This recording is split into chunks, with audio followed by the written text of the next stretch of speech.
We are, in fact, so back. USA, the World USA, USA. God, we really are cosplayers. We're delusional enough to think that we could do the World Cup. Americans, get ready to have them balls licked by the number one text-to-speech voice where that the people have been 4 begging years it's since coming the last home, stream. it's coming and the stream before home. that, and then suddenly they get to the knockout stage, get absolutely fucking waxed by a real team, and then it's, oh, I was just happy to be there. It was a good time, you know. International competition's good. Well, welcome in, everybody. This is another fun, exciting episode of the Antibuddies, where this week we will be covering My Dress Up Darling. My fellow cosplayers and I apparently missed the group cosplay memo, so we all just kind of took the solo route this week while we're going to the con to take some pictures with some fans. This looks like the perfect group cosplay. We're all like very stereotypically American. Yeah. You're wearing the stripes off the flag itself. I'm representing the American military, which, as we all know, is the most American part of America. And Alex is a white dude. That's as American as it gets. I feel like one of these things is not like the other. And I feel like that thing is me because this is a 2-part costume. It's true. Well, hold on. 2-parter. Oh, yeah, you got the glasses. I don't know. Tristan might be adding to it. No. Wait, where's Tristan? No, not more. Tristan said I was excited. Oh, wait. Oh, it's okay. I'll wait. What the hell? Oh, the t-shirt underneath. You know what? What's more American than Double John whammy. Cena? WWE is America. America is WWE. And see me. This all ties into the same ironic bit, by the way. We stand AEW in this household. I thought we were WWE household. No, only when I'm wearing the hat. I thought we were big friends of McMahon. Which one? All of them. I could go for a McMansion. That's what I call when you get the McChicken and the Big Mac, and then you stuff them together with some nuggets thrown in as well. And you call I that was a more of a McMansion. McGangbang guy myself. Well, the classic. Well, now you It can was get the slightly cheaper. The McGangbang with Mac sauce. They're just selling Mac sauce now. Ew. They're just selling Thousand Island? What is That's crazy. Done? Yep. Next, you're going to tell me they're bringing back Szechuan sauce. No. What about the McRib? No lesson. Every fragment is like back. It's summertime. The McRib is back. Probably. Yeah, the McRib is back. Yeah. Well, I think the time has passed.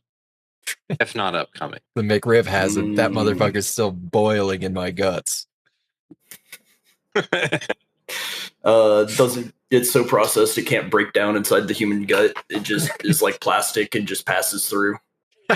I like the McBukake, which is where you get a Big Mac and then have them just drench it with McFlurry, like just drown that shit. If you think it's too much McFlurry, then it still isn't enough. Well, speaking about the terrible things that McDonald's does to us, what other things have we been done in lately? Well, we've talked a little bit about the World Cup, and that's fantastic. But let me break it down for you. The NBA draft is in 2 days. I know the NBA season just ended like a week ago, but the NBA draft is in 2 days. Nice. So outside of finally, playing all my catch up and doing my homework, I've narrowed it down to I think 2 players that I would ideally like the Sixers to pick at whatever spot they're in, and then whatever happens outside of that with, trades and people falling out of projected rounds or really spots within the first round. Joel Embiid leaving. Never going to happen. Joel Embiid is Philadelphia. Paul George might get traded. Who knows? But Joel Embiid is Philadelphia. He might retire, but I hope not. I hope he plays basketball until the day I die. Sorry, Arthur. That's not that long. I just love watching a man ball like that. Anyhow, my ideal pick would be Zuby Ejiofor out of St. John's. He is St. John's connection in my personal life. My brother-in-law is a St. Johnny. So St. Johnny. Well, they're Johnnies is really what they're called, but he's a St. John's graduate. I don't like the way that sounds. Long and short of it, Zuby Ejiofor is a big fella who plays inside out, very tough basketball, but he's got a very workable shot. He shoots a lot of free throws because he plays very tough basketball, and because he shoots a lot of free throws, he, as expected, has gotten a pretty good touch from the free throw line, so that kind of extrapolates into hoping that his three-point shot can develop into something as well, because it's not that much further away, but you are using roughly the same mechanics. So that's my ideal A1 best pick. If not, then Chris Sinak or Alan Graves would both be nice, but they're both good but flawed. Outside of all that NBA homework,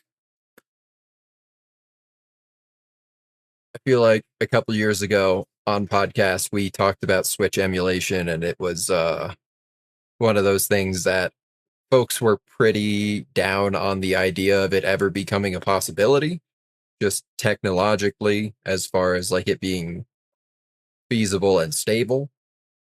But there are like 3 big Switch emulators, and a couple of them have gotten shut down already. And one of the ones that got shut down because it was too good of an emulator. So I've been playing Pokemon Scarlet and Pokemon Legends ZA for the first time, mind you. I've never played ZA before. I might actually stream that shit if we'll see. But I've been playing Pokemon Scarlet with a randomizer on it, and it's fucking good. It's really fucking funny to walk out of your tiny little town and see a fucking like busted ass like Rayquaza stuck to the side of a tree. It's like, obviously I'm not gonna go walk up to it and try to fight it, but yeah, it's might as well. It's fun, it's goofy, for the laugh. Quick save before it. What about you? Yeah, right. What have my buddies been doing? I did the main story part of Arkham Knight. I think that's ridiculous, personally, that to get the real ending, they're like, hey, literally just do everything, actually. How about that? What if we did that to get the real ending? Yeah. And I said, no. No, thank you.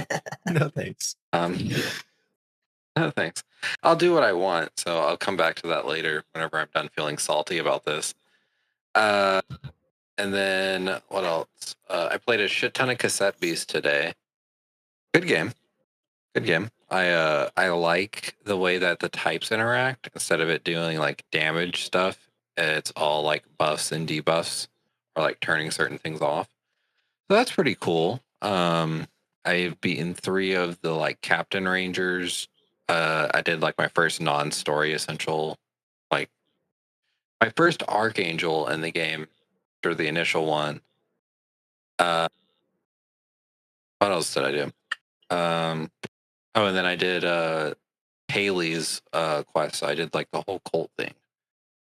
That was pretty nice. That was a good time. That was easy, actually. That was surprisingly easy. But I also like walked around not knowing what the fuck I was supposed to do for like half the time. So we'll see. We'll see what's going on there.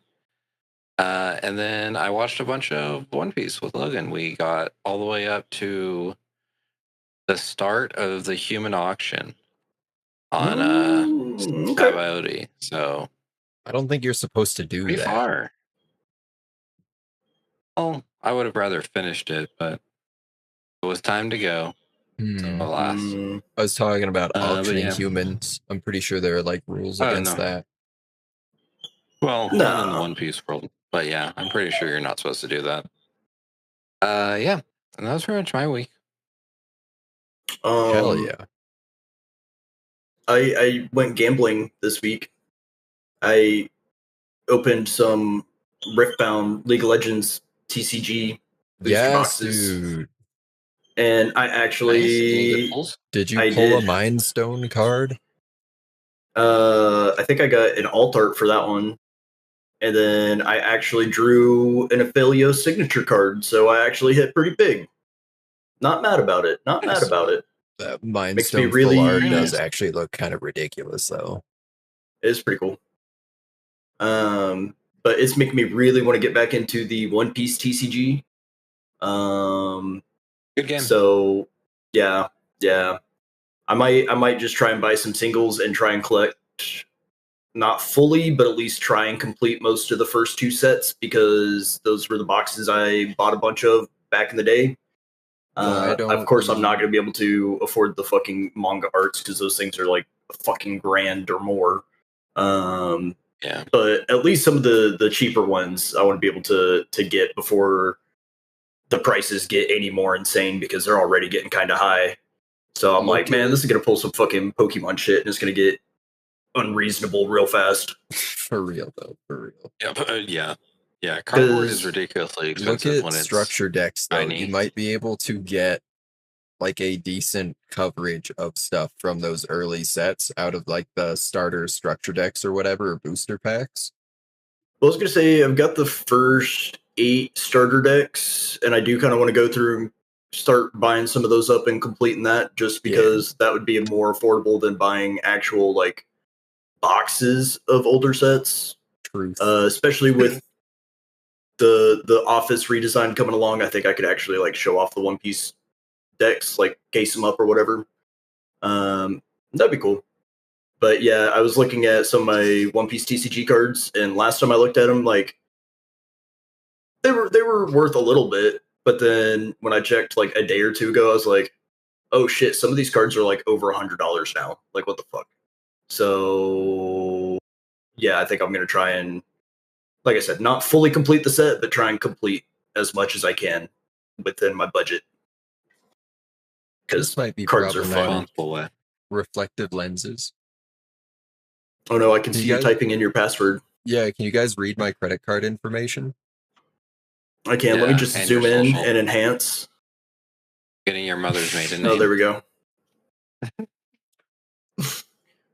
But yeah, so we're doing my dress up darling this week. I mean, can y'all see them off mine? I don't think you can. No, yours seem. I think because we get the glare, but not the reflection. There, yeah, I think because your eye is in there, it breaks up the actual like lines of the reflection. Okay, all right, then we're groovy. I don't want to cause any problems, you know. Take it to the polls. No, like making everybody else's problem. Gonna be a lot of problems with the polls this fall. Just saying. That's true, dude. Our infrastructure's falling apart. It's true. True. And also, standing in line to vote, not conducive if you got mud butt. True. Can you hold my spot in line? I really have to poop. And then you come back for your spot in line and they say, sorry, I don't know you. And it's sorry, like, stranger. No, how do you not know me? How do you not remember me? I'm the guy who just told you I needed to poop. I would remember that if somebody told me they needed to poop. Like, let me back into line or I'm going to cause a scene and get us both sent to the back.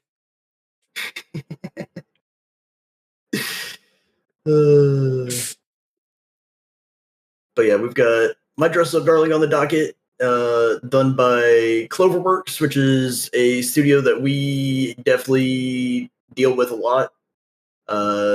As such fan favorites like Darling in the Franxx, Rascal Does Not Dream of Bunny Girl Senpai, Promise Neverland, which everybody loved, Horimiya, Wonder Egg Priority, Dress Up Darling, Spy Family, Bochi the Rock, all time great. So yeah, we're pretty big fans of Cloverworks. But do either of y'all have any? Because I gotta remind y'all. Like it made me sad. I was having fun, and now I'm sad.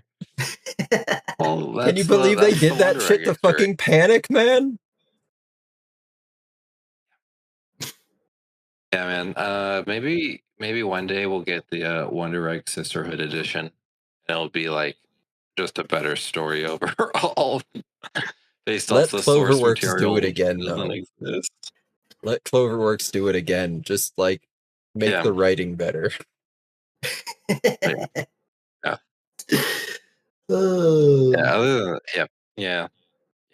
I have to agree with this. We were so close, man. We were so fucking close. It's okay. Well, outside of experiences with other Cloverworks IPs, do y'all have any prior experience with this particular IP?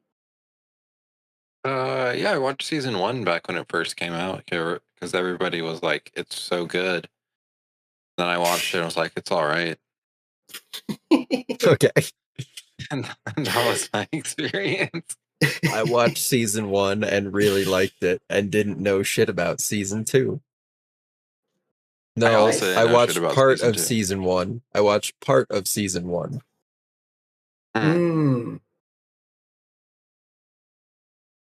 You couldn't finish? Well, I think I started watching it weekly and then put it aside saying, like, I'll just binge it later. And then it showed up on Netflix and I just never finished it later.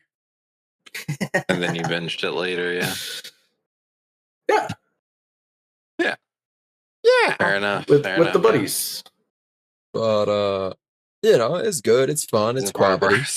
It's not smutty. I'll tell you that, Tristan. It's not fucking smutty summer. But You're right. I'm good so sorry. anime. It was good. It was fun. It was quality. So would you rather? Never mind. I already know the answer. What? The real answer is, at this point in time, in the midst of June, we should be watching some Gooner shit. You're right. I let y'all bully me into changing my next pick, so that's why I had y'all play rock, paper, scissors. Thank goodness. Oh, man. Oh, goodness. I don't know if we can take it. No, it's good. Too? It's good. Now we're just all on the downhill slide. It's going to get worse, and then it's going to get better. Our reward for getting through smutty summer is going to be a fantastic fall. Just like, look at this. Look at this. Sorry, I forgot to tell you guys I made a tweak to our fall lineup as well. For early October. I was gonna say. Oh, that's perfect. I mean, that feels. Oh, hey. On brand. I'd be excited for that. Also, I see this right here. I don't know if that will be finished airing in time for. It's out. Not all of it. I think so. No, I don't think so. I think it just started coming out. Like, I think the first episode just came out. Let me just check something really quickly. Hey guys, I kind of just want to play more cassette based. I'm not gonna lie, I'm kind of really into it. It actually did kind of look like a vibe. To my Ghost Sheep. Wait, my Ghost Sheep, I'm excited about. Wait, what the fuck? It is all out, but they're mini episodes. What does that mean? They're all like 15 I'm not the only minutes one that long. Has 5-minute episodes. Weird. I mean, I'm down for it. I mean, it'll be a good time. It'll be a good time. Anywho, so, Matt, very, very excited. Break, can you I have been your autistically fixated on it for like weeks now, and soon. Oh, it'll be a good time. But yeah, Dress Up Darling is a story about a young man in high school named Gojo who has a intense passion for the creation of Hina dolls because his family owns a Hina doll shop. And also Six Eyes. And what? And also Six the Six Eyes. Yeah. Yeah. Mm-hmm. Yeah. Yeah. Big fan of the color purple. Yeah. And also, the reason he can't interact with women is because they've never actually physically been able to touch him. True. And that's why they bully him as a child to make him self-conscious. And then one day he meets a young Miss Marin Kitagawa who has an intense passion for cosplay. And they bump into each other in the home ec room because he's trying to sew up some clothes for the Hina dolls because his sewing machine broke. And she's trying to sew up when she fucking dies. Oh yeah, just straight like back of the head to the desk. It's fucking rough, shit, man. Anyways, that might be what it takes for a girl to start talking to me too, is severe brain damage. But they meet in the home ec room and he sees that she's trying to make an outfit for her cosplay and he just goes, yo, you kind of fucking this shit up. Do you need some help? And she's like, oh my God, would you really? And he's like, I mean, yeah.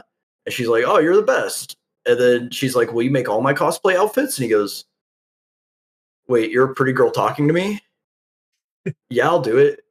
Yeah, I'll do it. That's fine. And then they become best friends and they start falling for each other, but they don't want to admit it because they're, well, she admits it. She openly admits it to everybody but him. Yeah. And he's just dense as fuck. He just goes, hey, I think this is what female friends do. Tease you to the point of getting boners and then not doing anything about it. That's a normal, healthy friend thing, right? He is the ultimate turbo virgin. I mean, you know, him being on the spectrum and getting super locked into those specialized interests, I don't think it really helps. No, but, I mean, I get it. It's like when you find out that you can take mashed potatoes and then coat them in panko and fry them. It's like, it's your special interest with another flavor or with a twist. Yep. Yeah. It does slap, though. Croquettes do slap. It's so fucking good, man. It's very good. Anyways, special interest 2 unlocked. It's making cosplay instead of making doll clothes. True. Even though he himself does not cosplay, he just likes, hear me out, to dress her up like a doll. Wow. Honestly, he said the thing. Catch me doing cosplay before I make doll clothes. Not because I'm a weird, gross perv, maybe, but mostly because I've got dumb idiot hands and it's probably way easier to sew like people-sized proportions than it is to do the tiny, tiny doll stitching. Honestly, yeah. Yeah, probably. Yeah, I'd imagine so. You just gotta make sure you get the inseams. That's why it's a hobby. Because it's like his regular work, but like easier. And also, you know, Mama went to the bank. True. That's true. True. She do be money. She do be sugar mama investing in his activities. Oh yeah. I mean, it directly benefits her. So, yeah. But it's quid pro quo, but like help. You know, it's a healthy version. Yeah. But what'd y'all think? What bits did you like? What cosplays did you like? Let's dive into it. Starting from the back end, going to the front. The nun cosplay, where we got the whole like lead up where Gojo was playing the game all night, and we got the whole bit where Marin thought he was buying like there was a single frame where subtitles popped up that said XXX Extreme Turtle something Aphrodisiac. But he was just buying Monster and couldn't pick a flavor. Well, don't worry, I got my flavor. Astolfo version. But also, when he stayed up all night playing the game and like there was that whatever tension about it where like clearly she wants to bang, but like isn't. I don't know how to describe that one. I guess is bang, but she's not going to initiate. So there was all like the little like, oh, why are you acting so weird? I'm not acting weird. Maybe I'm just hungry. Gets her food. She acts normal for like 10 seconds and then starts acting weird again. And then wakes up the next morning mad that they didn't bang. And it's just like, you picked the autistic kid and gave him a video game. I don't know what to tell you. But also, like, the counter side to that was when we got all of the lore from the video game where it was like, I love how it's just such a good slice of life. I love the intricate relationships between all the girls and how happy and wholesome this family is. And then, like, the fucking scrawling text and, like, the brain, maybe not brain rot, but, like, it's the brain rot text from the SpongeBob meme where things are like alternating uppercase and lowercase, but in like a spooky way. And then we get all of like the actual fucking horrific backstory to the nun game that they didn't need to include, but they did anyways for the sake of, I don't know, authenticity. Making it feel fleshed out. All pun intended. That was a nice touch. Oh, flesh was out. Especially on like the opposite side of like the romantic tension of like she's actively trying to bang and then the video game he was playing instead of banging her was all about like basically a young woman who has mental trauma as a result of like realistically just sexual assault when she was a child. Yeah. It's like no fucking wonder he didn't put out. Yeah, you said it's one of your favorite games. Why did you bring him over to play this? I mean, why did you think this would lead to that? If anything, you know, maybe they, I mean, I get it, but, you know, maybe she should have started with the nun cosplay and then later on invited him over to play the fucking hentai game at her house. Maybe that would have led to... That would have been the play. Save Shizuku Tan for the end of it. Yeah, right. Yeah. When you really need to snap that trap shut. You wear 2 bras. Seal the deal. Yeah, wear the boob bags. So true. Oh, yeah. And then, actually, I lied because the very last bit, chronologically, I said from back to front, but I skipped one, was the femcel samurai lesbian bit. Fantastic content. She's just like me when we watch Mushoku Tensei. Fair enough. It was a good bit of the, no, I don't actually hate you. I just love you so much that I can't communicate. Yeah. I don't want to talk to her. I don't want to be her buddy. I want to fucking admire her from afar. Take all my money. Let me buy your stuff. I want to cut off her skin and wear it. I need to be you, actually. You're definitely best girl IRL. And then Marin freaks because she's just like, wait, I'm someone's best girl? Oh my god, that's the best thing. That's awesome. Let's be buddies. She fucking kills her. Not like violently, she just gives her a heart attack. Yeah, right. Yeah. Yeah, I feel like we got to watch out for that one. If she starts a Kitagawa fan club and becomes the president, I think I know where that route leads. Oh no. Rest in peace, Selena, man. Very much so. Mine was probably like the character of Amane, just getting introduced to them. That was pretty neat. Yeah. Like, yeah. I like that they became a recurring character too. Same. That, and they're not a comedic character either. They're just part of the crew. It's great. Definitely say, like, I recognize it's Japan, so the odds of Amane being represented as a trans character instead of just a character that likes to dress up as a woman to feel pretty were pretty low to begin with. I don't know what to do here. Yeah, I'm like, I don't know why it cut me out. I'm kidding. It's fine. Everything's fine. We'll just leave it like that for a minute. We're just gonna. There we go. You're Alex. Hey, for now. I get to cosplay as Alex now. Temporarily. Hey, look! I got a white person on my shirt. Perfect. But yeah, no, Amane not being represented as trans was kind of expected, but I do appreciate that it was very tastefully handled, especially considering how regularly even some of the biggest anime will take the kind of low-hanging fruit and try to make it a comedy thing. Like even One Piece did it, One Punch Man does it.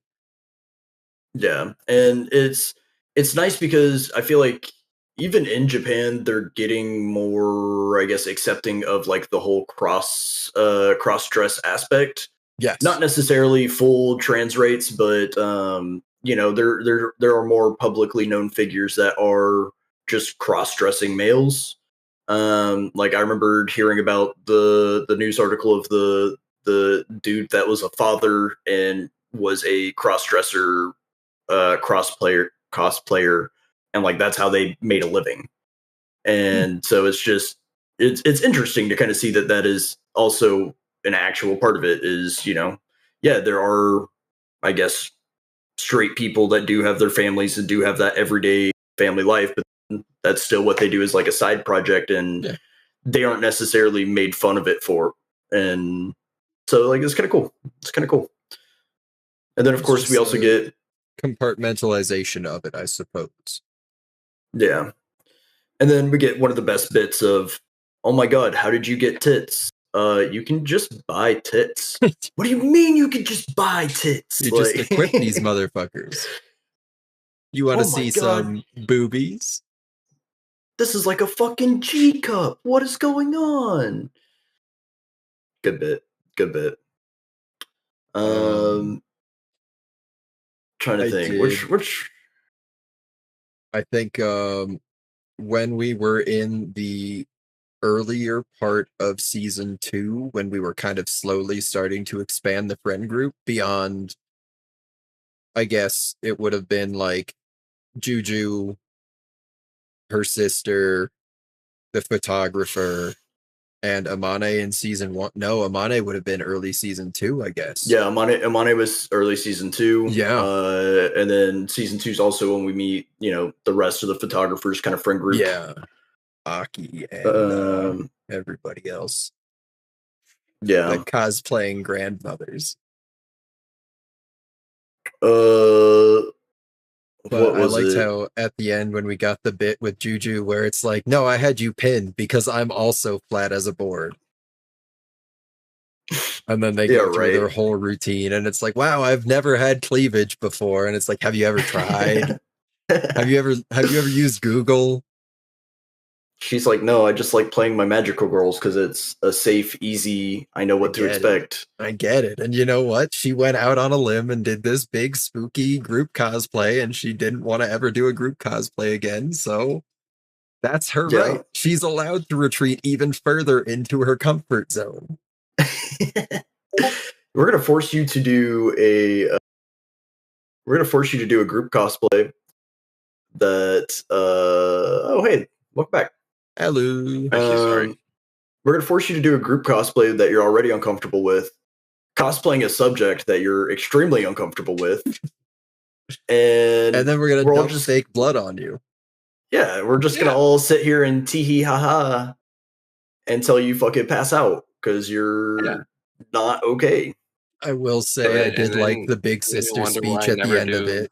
How, she kind of talked about how, like, I didn't even know she liked to cosplay or wanted to cosplay, and thank you for helping me basically like make her fucking dreams come true.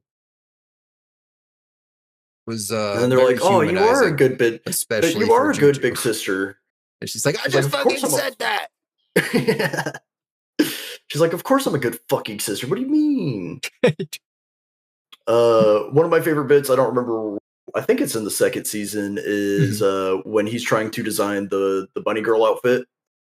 And I believe that's episode 1 of season 2.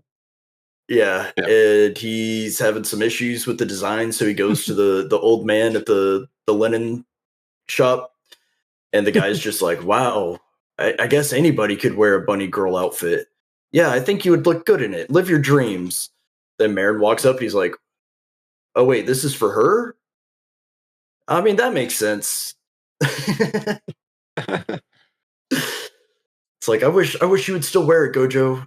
You'd look so pretty in it. Live your dreams. Live your best life. Bunny girls for everybody. I like that they like bring him back up as like a reference character later as well, even if they're not going back to the shop actively when they're doing the school festival for Marin's crossplay. And at first, Gojo thinks he's gonna be doing fucking like manual labor and stuff instead of the one thing he's good for.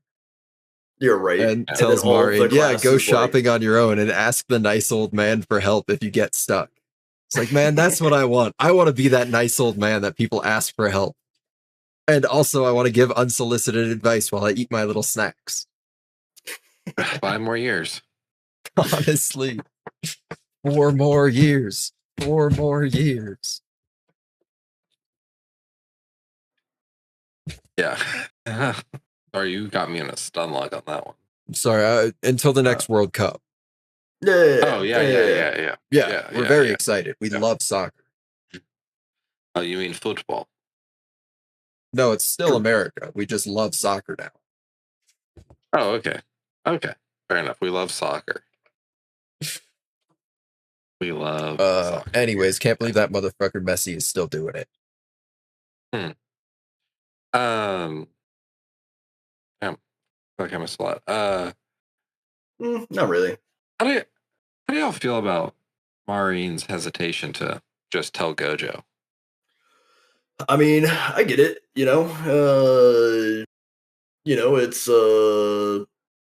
I mean, like, I get it to a degree, but I feel like, at this point, I feel like the cat's out of the bag, really. I think it is.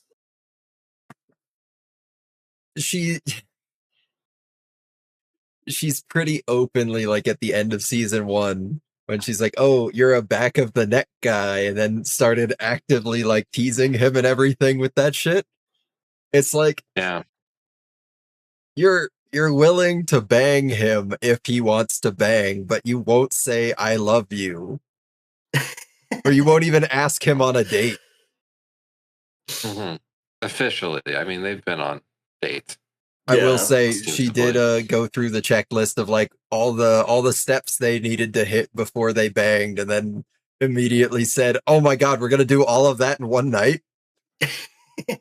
And you know what? I fucking love that. I love it.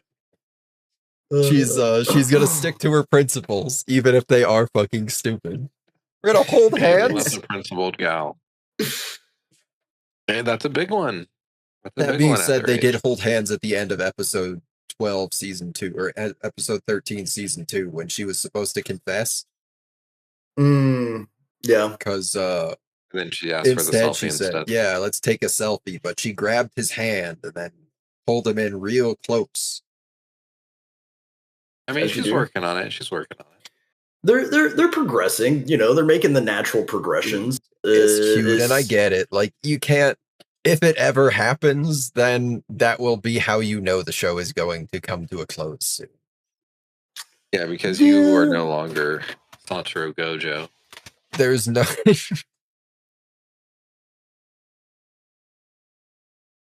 And Jaku really like taking back shots to get to Satoru Gojo again. And that is one of the, I will say, downsides of rom-coms in general is like they could totally have them develop their relationship and actually like confess to each other and then keep doing the cosplay thing. Like, it doesn't have to end with like, oh, hey, we got together, yay. You just lose the will they, won't they tension of it. And like, that's kind of what these things thrive off of, is that they stay locked in that vacuum of like zero or incremental development as far as the relationship goes. And like, I get it, it's the formula, but at the same time, it's like, when a show is this good, you just kind of want it to happen. Yeah, right. Like, with some of the more kind of harem anime where it's like, there's a lot of girls, which one's you gonna get with? Exactly. It makes more sense to keep doing the will they, won't they, drag it along, because there's other interests. Maybe he'll hook up with a middle schooler. You don't know. Whoa! He's not a Haragi. True. Thank God. True. They're probably like similarly interesting as people, though. I would just say one of them is like nice and helpful, and the other one thinks he's nice and helpful. The other one makes people useless. It's crazy how like they let the vampire go on for multiple minutes and just keep saying that woman was useless. She is useless. She will always be useless. Like, fuck you. Yeah. Anyways, I took that one personally. Yeah, you did. It felt like it really triggered something deep. Because I'm useless. The Importance of Being Useless. A screenplay by... Subtle Art of Being Useless.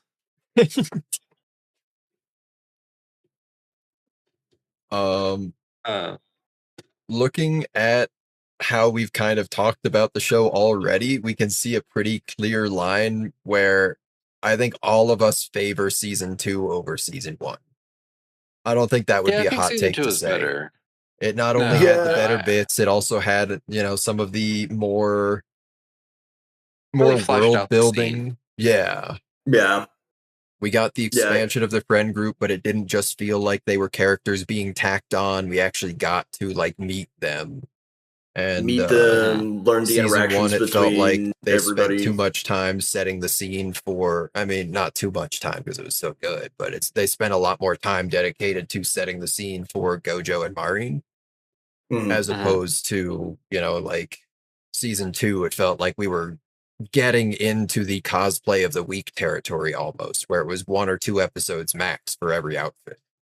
And honestly, I really appreciated that, because it's fun, it's cool. That's the premise of the show, is we have this cute character that we took all of season 1 to make you like, and now we have her in a bunch of snappy, cute outfits. True. And we're starting off with Bunny Girl. True. Can't go wrong with Bunny Girl. Don't you love us? And then we're ending it with everybody's favorite, Murder Nuns. Came back around full circle too, because when they met Aki, she was doing when Aki was adopted by the extroverts, she was talked into doing a cosplay from that same anime, and she was the blonde lady that was the boss of the Bunny Girls. So, serendipity. Right, and then they kind of tag her along, have her do the nun thing, and it was really cool seeing the way that, because I would say, the first season really did focus on Gojo and Marin and the way they kind of developed their skills for the cosplays, whereas second season is, hey, we're now taking these to like actual events, we're meeting people, we're actually networking with people at these events now, as opposed to like being the newbies. Like, we're actually making those networks, and then seeing the way that the people they would communicate with already kind of have networked, so it all just started bleeding together like very naturally. I think that was like a really big strength, because like you said, it didn't feel like people were just being dropped in and okay, here's a new character. Like, it's like there's little things that are being sprinkled in, and then when they're dropped, oh yeah, we've already kind of made some of these connections, and it just makes everything feel so much more fleshed out. And I think they just knocked it out of the park with that. it was really nicely handled how they had a lot of the like downtime in between cosplays in season 2. They had those kind of mixed interactions of the group where it was sometimes, it's Maureen and a couple of like the photographers. Other times it's like Juju and her sister and Gojo, but like it's not always Maureen and Gojo and like the whole group always all together. They kind of made it more organic and natural. Yeah. Really, really well done. You can tell it was written by somebody that has had friends before. Yeah, which is important. What else was pretty good in season 2? Probably just the whole thing. To be honest, I mean, like, I'm gonna say it. I think it's a spoiler. You guys are gonna know my favorite character based on this, but did a little bit of digging into the voice actors, and you're never gonna believe this, but the voice actress in the dub, at least for Shinju, the younger sister, Jad Saxton, huge fan, absolutely love her to death. Another character in the sub version was voiced by the same voice actress from one of the characters in Happy Sugar Life. And that's the only overlap we have with her in our entire catalog of anime, is that she's also done Happy Sugar Life. Interesting. I want to say I guess it was a Happy Sugar Life after all. I can't remember who it was, but yeah, it was unfortunate. I saw that and I was a little bit let down, and then I saw Jad Saxton, and suddenly we are so back. Job's a job, you know.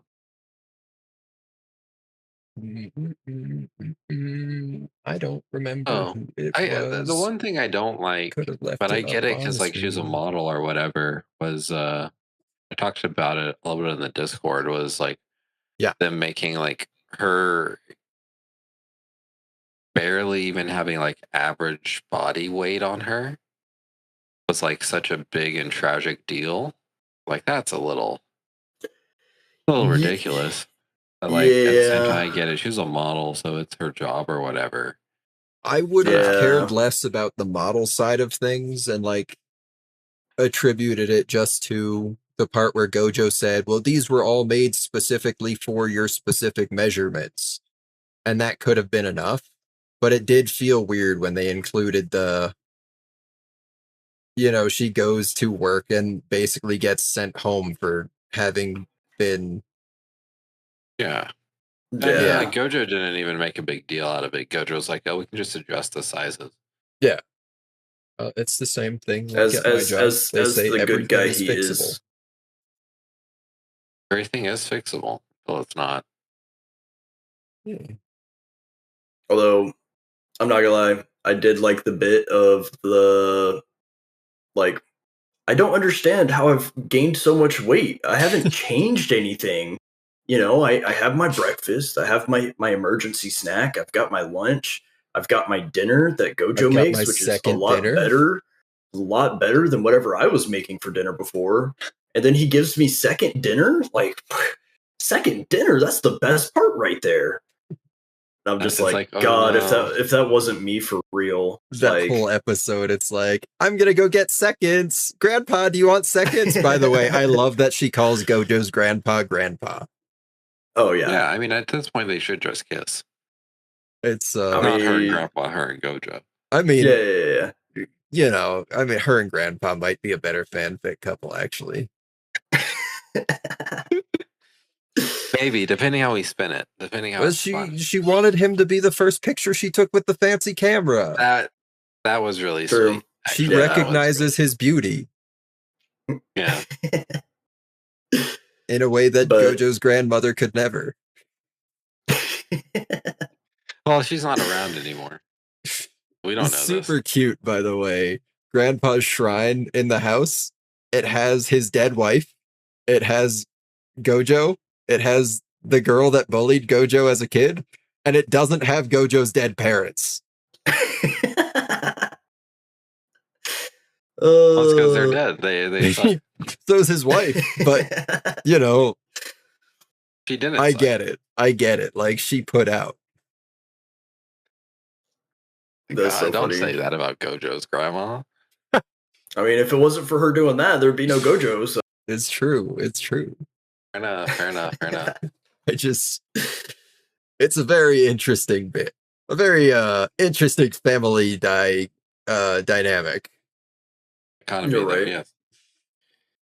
And I don't know, I guess this is just my own personal experience, but I did have that time in high school where I did have a very close female friend that we spent a lot of time together and hung out at each other's places, but like neither of us, like, we didn't really consider it dating until like our entire friend group was like, so are y'all dating? And we're like, nah, we're just hanging out. And they're like, are y'all sure?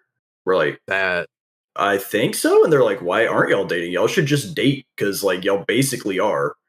And then we thought about it. We're like, oh, yeah, I guess we are kind of just already dating. That was actually a perfect segue into, like, 20 minutes ago, I was talking about a bit at the start of season 2 that I really liked before I kind of cut myself off and circled back around to like a more overarching broad topic. The bit right after the bunny girl cosplay, when they're at the Halloween costume party at the karaoke bar. Yeah. When, first of all, I thought it was great that even in the English dub, they had Maureen's friend Noah singing in Japanese. So in the headcanon verse where everybody's speaking English and they're all Americans, she still is fluent in Japanese. But then she finished the set and then yelled into the microphone, "Are you guys dating?" And then Gojo shit his pants. You're right. Relatable. Honestly, I would too. He's like, I'm scum of the earth. Nobody would want to date a guy like me. I do love that they were both dressed up in bunny costumes. Like, they dressed in couples costumes. Honestly, of course they're dating. I didn't even put that together. That's so funny. Of course they're dating. Yeah, especially when he sees guys yelling at Marin and he's just like, I will save you. I'm going to save you. He didn't stand up for her. He just said, bully me instead. It'll be more fun. That's one way to do it. And then, of course, they're the hairdressers for her, and they're like, oh, look at this guy. He's so cute. He's trying to, like, defend her. That's not the way I would go about it, but that's cute. Lil bro, I wouldn't hook up with her even if she was interested, on account of reasons. I will say, you're right. In the dub, they did the voice, and you guys know the voice I'm talking about. Yeah. But outside of the voice, I think it was a pretty acceptable representation of a gay character. Yeah. Hey, they were non-problematic. Yeah, then we got the opposite side of that coin where the straight photographer lady met Gojo for the first time, realized he was a high school boy, and immediately started baby talking to him involuntarily. Well, we also had the bit where the photographer Amane started changing, and she was like, oh no, please keep going. I guess if you're cool with it. Actually, he's like, sorry, I'm just used to having an older sister. He's like, I could be your older sister right now. That's fine. You can call me Big Sis. Only if you go Yara Yara for me. It's all right. It's all right. We all acknowledge that Amane is an adult, not a high schooler, is beautiful, and I think it would be kind of cute if the two cross players got together and then did like couples crossplay. You're right. Yeah, that would be cute. I'm thinking like Zaya and Rakan, but like he's Zaya and she's Rakan. The Domi Reversi. Yeah. Kinda, yeah. Be good. Kind of, yeah. Speaking of Domi Reversi, no One Piece this week because Oda fucking hates us. Oh, Oda hates you. Or loves us. It really depends. Are we done with the flashbacks? Is that why we're taking a break? Because I'll let you take a break if you come out of the timeout and hit a 3-pointer. It's all about ATOs. I need more lore piece so Matt can suffer longer. I'm suffering eternally. Brooke did literally mention this when we first met him, so we got to see it through.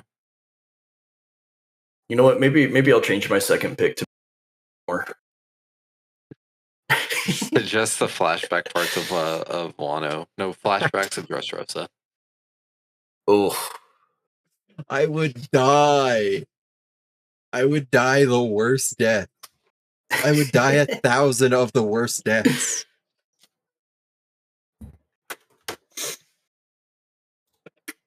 Nothing chocolate covered raisins can't solve. Oh, don't say that. That sounds so awful. My tummy's really kicking my ass right now. Roof. Well, we basically talked about all the characters. The only people we didn't really talk about were some of the characters that really didn't get a whole lot of screen time. But I mean, kind of mentioned all the big friend ones. Group is kind of interchangeable outside of, I would say, Noah, the best friend, and then that one guy friend who Gojo asked to teach Marin how to stand more manly. Yeah.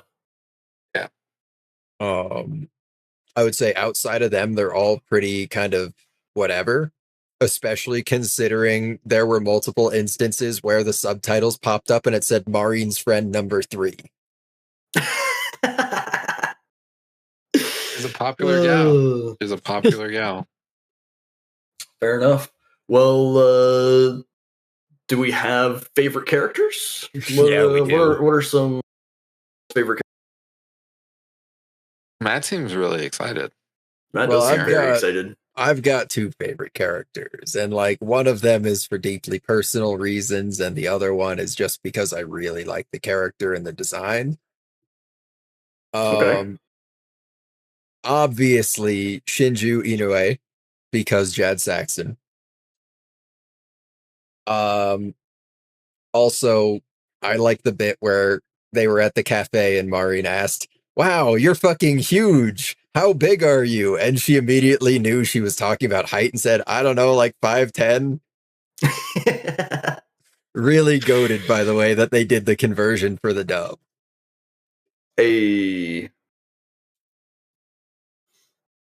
Outside of that, I would say probably as far as favorite character design and vibes, it's Noah.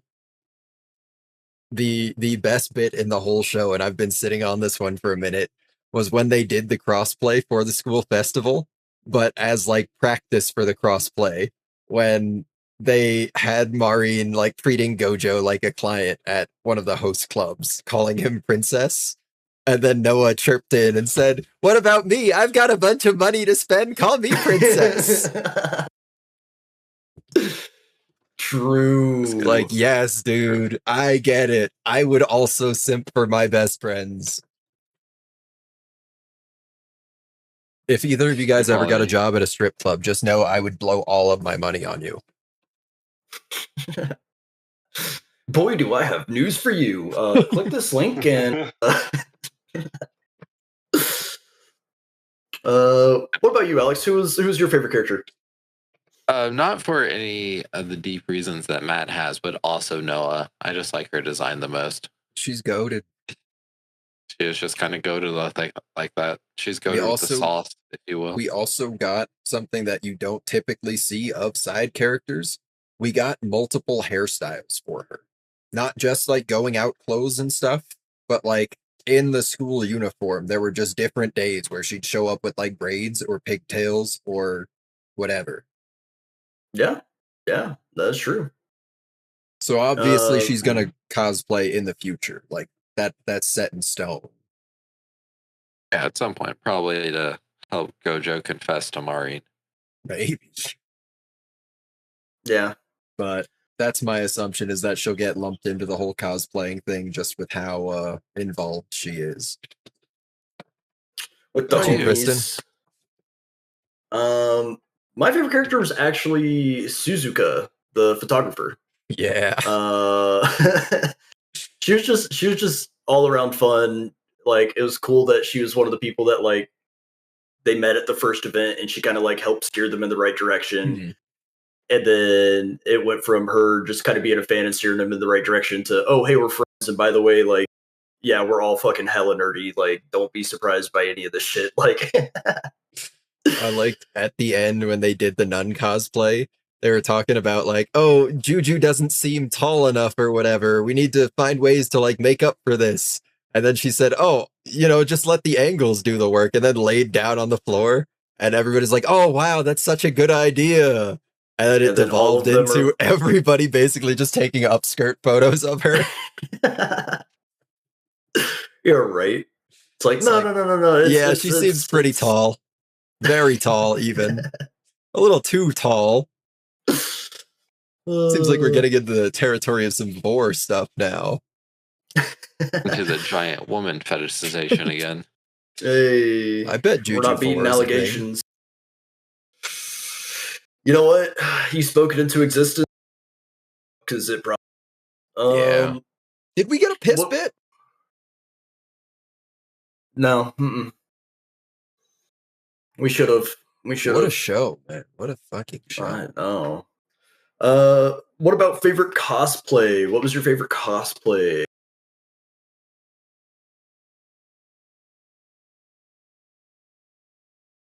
Aesthetically, or like the series of events around the cosplay? Maybe more aesthetically. Gotcha. Because I would say, like, because they're all made up IPs that they're cosplaying, so I can't be like, which one did they do the best? But just off vibes and the costumes. Or the magical girls, to be honest. Yeah. Okay. The second time they did Shizuku-tan, when they did the maid alternate outfit, and we're at the aquarium. I think that was the one. That's a good one too. Okay. She got hit with the Brooke question there at the aquarium. She said, "Now I'm wearing boy shorts." Honestly, I probably got to go with the costume. She even does the tally marks, even though nobody would see them. Does that mean she's not wearing any panties, even though nobody would see them? No, motherfucker. She's still in public. That's why the photographer a real one. It's true. Ultimate nerd. I'd probably say the first costume, Shizuku-tan one. Just because the gothic style is just all-time classic. Can't go wrong. I did like that he binged through all of Slippery Girls for that cosplay. And then Grandpa walked in on him taking notes to the fucking Gooner game. And he's just like, I guess this is just what the kids are doing nowadays. Pristine. Taking notes. It's a test out here, Grandpa. Yeah, right. Well, I guess as we wrap things up, what kind of recommendations do we got? I would say, if you like the slice of life genre as a whole, if you like the kind of rom-com-y vibes as a whole, and like, I did a little bit in the Discord about this, but honestly, watch all of To Love Ru. It's got the same kind of vibes of like a very earnest, but like devastatingly like anti-sexual young man that has a lot of love to give and does not necessarily expect to receive any affection back. Rito Yuki is the character that, goes like out of his way to like take care of the garden and the flowers and shit at school while everybody else is whatever, just running on to class, the same way Gojo is like oh, they said they'd get me a soda or something, so I'll do their chores at the end of the school day. And then that's when the gooning happens. But it's girl gooning, which is the crazy part, because they do that shit apparently in real life. Allegedly. Probably. Sure. What about you, Alex? I would recommend My First Girlfriend as a gal. Actually, pretty good, yeah. The show's not as good as this, but the main love interest is both a Garu, and they're both like rom-coms. Yeah, a Garu adopting a nerd is like a timeless tale. Yeah, one's just a lot more wholesome than the other. Very much. True. Very much. Oh my god, my girlfriend's such a fucking slut. I don't know how to handle it. You can't say that. Sorry, I said gal. I said gal. We know what you meant, motherfucker. As for Maybe myself, your one friend in jail. True.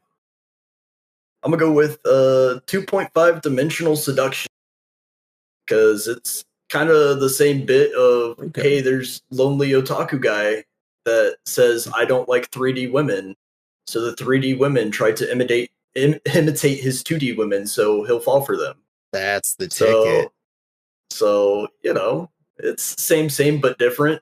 Definitely not as good as this, but same but different. Same but different. Yeah, I get you.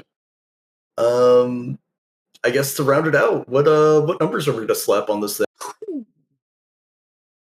I guess we'll do. Well, I was gonna say we'll probably do season 1 and season 2, because I feel like we have different opinions on season 1 and season 2. Mm-hmm. Plus, they're 2 separate entries in Mal, so yeah. If it's one number that applies to both, you can throw one number out, but I feel like most of us are gonna do 2 different. Yep. Yeah. As for me, I'd have to give it season 1 6 trips to the cosplay store. Out of 10. Okay. Emotional damage. What do you mean? It's on the upper side of 5. Yeah. It's okay. I'll make up for that one with my 8 out of 10. I would say.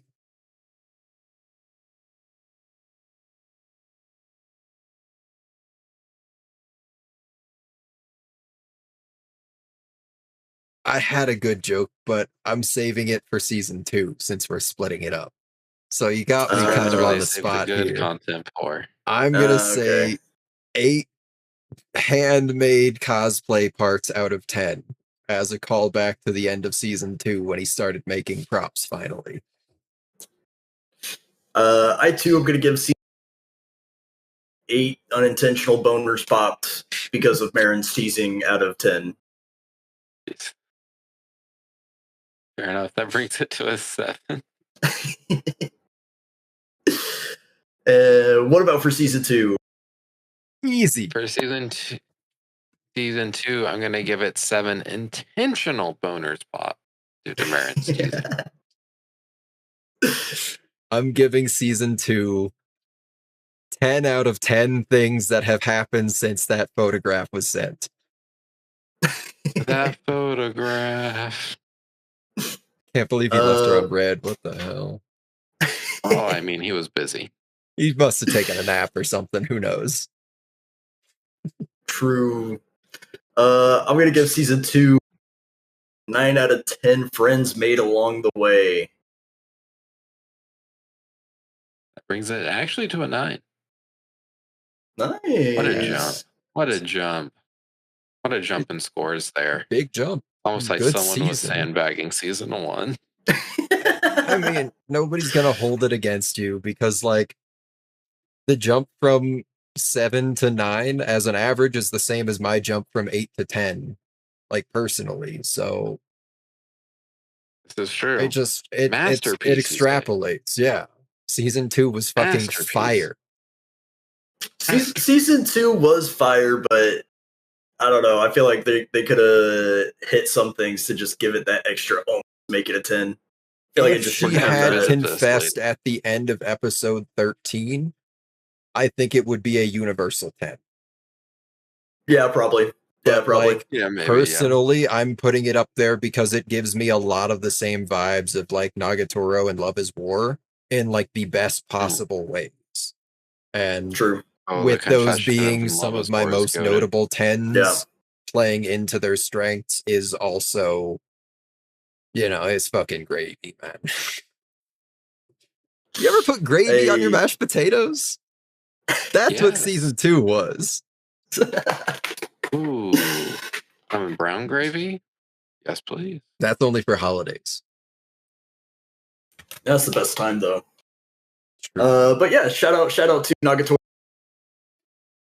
Love is War. Check out our episodes on that. Great time. Yes.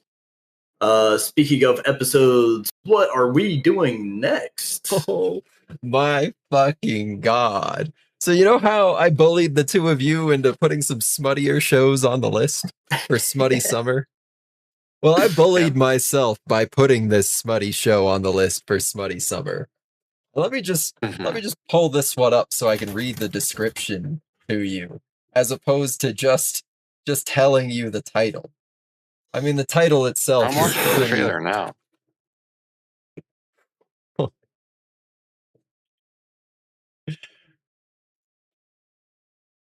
Seiwa University High School is renowned for its elite athletics and national level sports teams. Despite not playing any sports himself, Koyo Kodasashi enters the school hoping to become a sports doctor and accepts a live-in position as the dormitory's caretaker.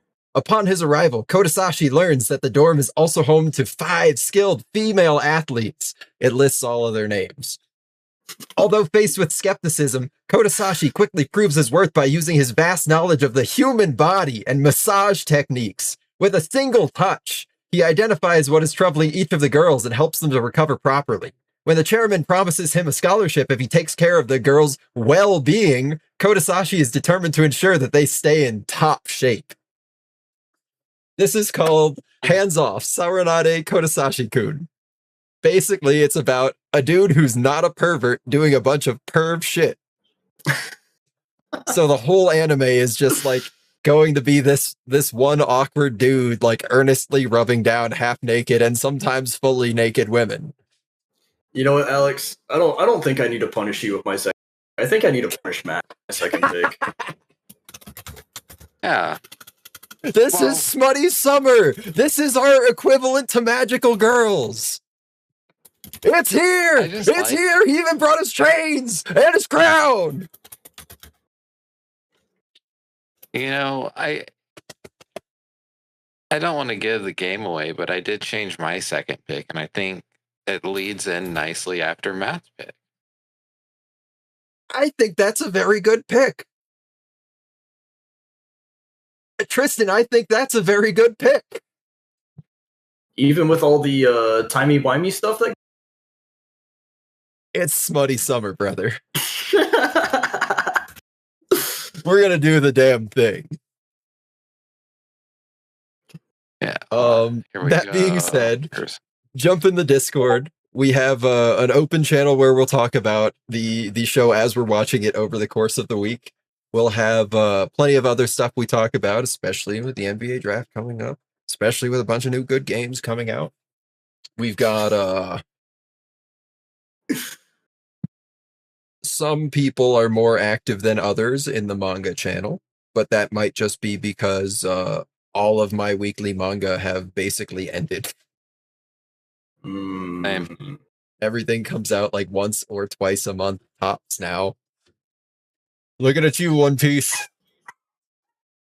Anyways. You leave One Piece alone. You know, I'll leave One Piece alone because One Piece is nowhere to be found and I cannot physically bother it. It is just... We've got Twitches, we've got Discords, we've got Patreon, we've got YouTube, we've got Spotify. And you know what we don't have? What we don't have is you. So get the fuck in here and give us 5 stars because that's how Mama runs to the bank. That being said, we're going to get on out of here for a minute, get a little snacky, get a little drinky, and we will reconvene, play some Baldur's Gate 3, Buddy's Gate 3, Episode 5. Starting Act 2, possibly. But true, maybe. Here's an end screen, and then I'll flip over to the be right back screen just for the... We do breaks in the middle of our episodes. You know how it is.